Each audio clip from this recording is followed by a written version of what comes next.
Assalamualaikum warahmatullahi wabarakatuh. Bismillahirrahmanirrahim. Salam sejahtera untuk kita semua, sahabat-sahabat CPL dimanapun berada. Semoga dalam keadaan sehat walafiat teman-teman semuanya. Baik, sahabat-sahabat sekalian, ya, pada kesempatan ini saya akan coba memberikan lain latihan mengenai CAT ya, CAT Calon Aparatur Sipil Negara tahun 2024 ini. Bagi sahabat-sahabat yang ingin mendaftarkan baik PNS maupun P3K ya, itu sekiranya perlu dipersiapkan mulai dari hari ini mengenai latihan ya kan. Persiapannya itu mulai dari latihan mental ya kan. Apa nih perbanyak referensi, apa nih yang nanti akan keluar untuk soal manajerial, apa ini akan keluar terkait dengan kultural dan lain sebagainya ya. Kalau PNS berarti SKD-nya apa saja sebelum nanti ke SKB.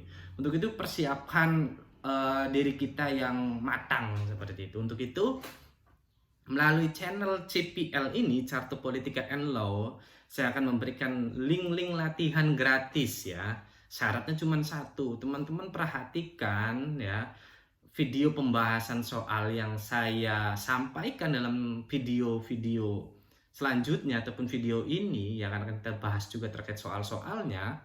Nah, sepanjang video itu nanti akan ada password ya. Passwordnya silakan teman-teman pakai untuk menggunakan atau untuk mengikuti link latihannya. Link latihannya di mana? Link latihannya ada di deskripsi. Simple kan? Nggak perlu teman-teman bayar privat, nggak perlu teman-teman beli buku ya kan. Itu silakan teman-teman pahami, pelajari dan lain sebagainya. Saya kasih link itu gratis karena channel yang lain juga mungkin banyak yang memberikan tips, kemudian bocoran, bukan bocoran ya, referensi, kisi-kisi soal dan sebagainya. Ada juga yang menjual e-book, menjual dan lain sebagainya ya kan. Tapi kalau channel CPL ya kan, saya memberikan link latihan langsung teman-teman dalam video, setiap videonya ya kan. Teman-teman perhatikan, saya cukup perhatikan, masukkan passwordnya, silakan kerjakan seperti itu. Nanti tahu skornya, kemampuan kita soal ini berapa gitu.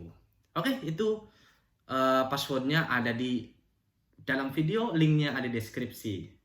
Semoga sukses menjadi calon ASN. Baik, ini soal terkait dengan konstitusi atau ketatanegaraan ya, sahabat-sahabat semua. Saya yakin pasti nanti akan keluar untuk di ujian ataupun soal di calon PNS maupun calon P3K teman-teman ya. Oke, di sini ada pertanyaan. Indonesia adalah negara kesatuan yang berbentuk ya monarki, republik, demokrasi, kerajaan dan Pancasila. Jawabannya itu adalah Republik ya teman-teman semuanya, karena berdasarkan pasal 1 ayat 1 Undang-Undang Dasar 1945, Indonesia ini merupakan negara kesatuan yang berbentuk republik ya. Kemudian di sini ada pertanyaan lagi, kedaulatan tertinggi bangsa Indonesia berada di Presiden, DPR, MPR, rakyat atau Pancasila. Maka jawabannya itu adalah rakyat, sahabat-sahabat sekalian. Mengapa? Berdasarkan pasal 1 ayat 2 ya, kedaulatan tertinggi bangsa Indonesia itu ada di tangan rakyat, teman-teman semuanya. Maka silakan sahabat-sahabat bisa cek di Undang-Undang Dasar 1945 ya, batang tubuh. Selanjutnya terkait dengan pertanyaan kemerdekaan Indonesia telah sampailah kepada saat yang berbahagia ya, dengan selamat sentosa. Nah, ini merupakan pembukaan Undang-Undang Dasar 1945 pada alinea keberapa? 1, 2, 3, 4 atau batang tubuh. Nah, perlu saya sampaikan terlebih dahulu sahabat-sahabat sekalian, yang namanya batang tubuh itu isinya adalah pasal per pasal ya. Itu batang tubuh. Jadi kalau ada pertanyaan mengenai batang tubuh, maka itu isinya pasal per pasal yang ada di Undang-Undang Dasar 1945 seperti itu. Maka jawaban untuk pertanyaan ini adalah alinea kedua.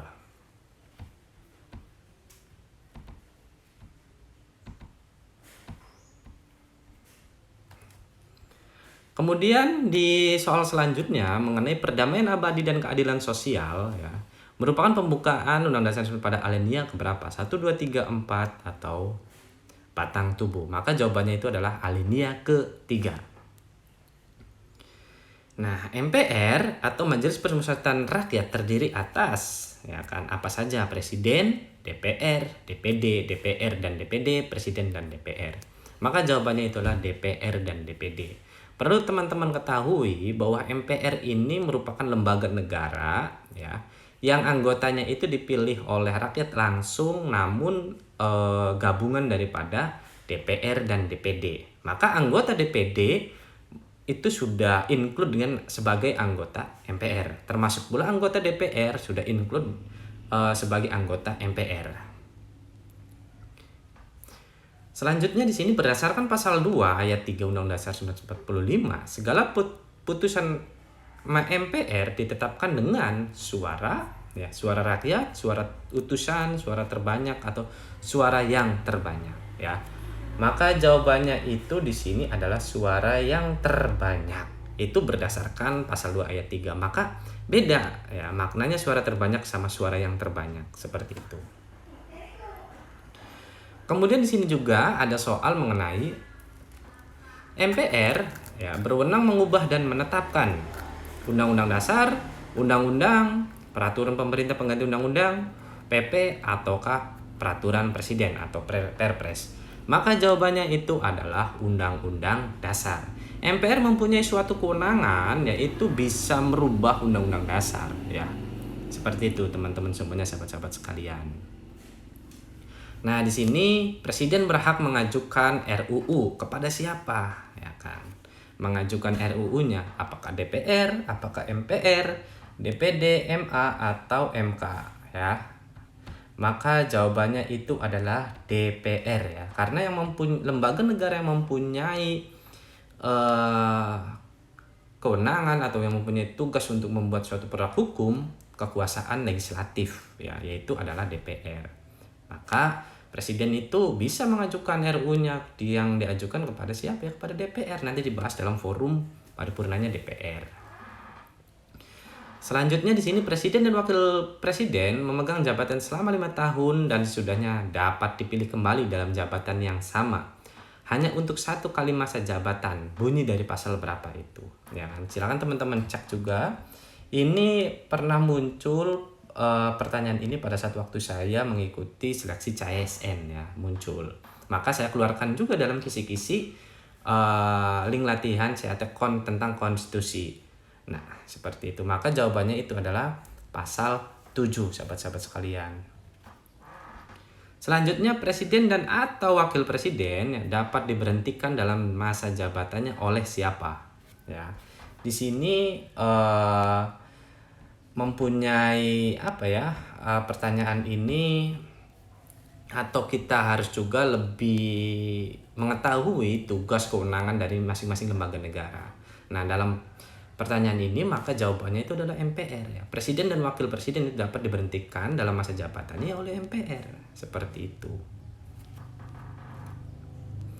Nah, kemudian presiden dan atau wakil presiden dapat diberhentikan dalam masa jabatannya berdasarkan usul dari siapa ini usulnya? MPR itu ya. Dari DPR usulannya. Seperti itu ya, sahabat-sahabat sekalian. Kalau MPR ini kan merupakan gabungan sama DPD. Nah, tapi kalau forum untuk melaksanakan sidang MPR-nya, sidang paripurna MPR-nya, maka itu atas usulan dari DPR, sahabat-sahabat sekalian. Kemudian di sini, siapa yang memeriksa, mengadili dan memutus presiden dan atau wakil presiden jika telah melakukan pelanggaran hukum? Siapa yang memutus? MPR kah, DPR, atau Komisi Yudisial, atau MK, atau MA? Maka jawabannya itu adalah MK. MK itu mempunyai kewenangan untuk memeriksa, mengadili dan memutus presiden. Selain daripada kewenangan yang lain MK ya. Kewenangan MK itu kalau nggak salah ada 5 seperti itu.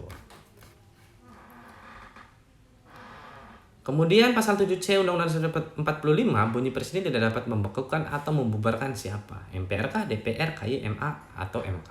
Nah, di sini jawabannya itu adalah DPR ya. Karena secara historinya dulu itu pernah DPR itu pernah dibubarkan oleh presiden. Maka dimuatlah dalam batang tubuh konstitusi kita bahwa DPR itu tidak dapat dibubarkan oleh presiden. Oke, itu saja yang bisa saya sampaikan terkait dengan diskusi kali ini. Semoga bermanfaat. Jangan lupa di subscribe, like, dan share teman-teman. Nah, tadi kan sudah lihat ya teman-teman semua terkait dengan beberapa pembahasan ya dalam soal tadi. Maka dari itu silakan masukkan passwordnya dan silakan ikuti link latihannya. Semoga sukses menjadi ASN tahun 2024 dan semoga bermanfaat link ini. Jangan lupa subscribe, like, dan share teman-teman. Saya akhiri wallahul muwaffiq. Wassalamualaikum warahmatullahi wabarakatuh.